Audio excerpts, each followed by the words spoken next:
प्रिया दीदी के चैनल को लाइक, शेयर, कमेंट, सब्सक्राइब जरूर करें।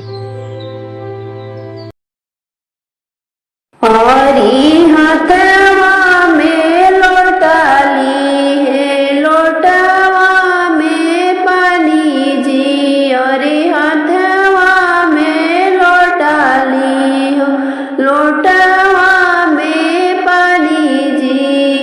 चली है सुहाग सींचे बाबा के दुलारी जी।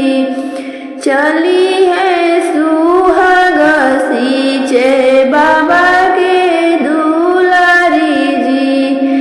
गिरी गए लोटवा ढरकी गयो पानी जी। गिरी गए लोटवा ढरकी गए पानी जी। सुसुकी रोवे बाबा के दुलारी जी। सुसुकी रोवे बाबा के दुलारी जी।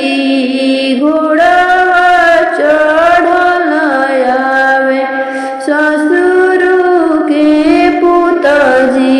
अरे घोड़वा चढ़ल आवे ससुर के पुत जी।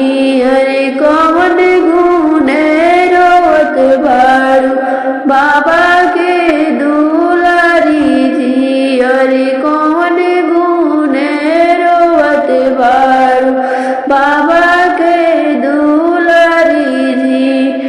गिरी गए लोटवा ढरकी गयो पानी जी।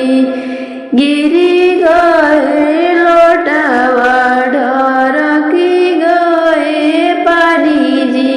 अरे ही गुने रोवत बानी बाबा के दुलारी जी। अरे ही गुने रोवत बानी बाबा के दुलारी जी। नाधी देवो चरखी भरी देवो पानी जी। नाधी देवो चरखी भरी देवो पानी जी। लहरने लगी है सुहागवा के क्यारी जी। लहरन लगी है सुहागा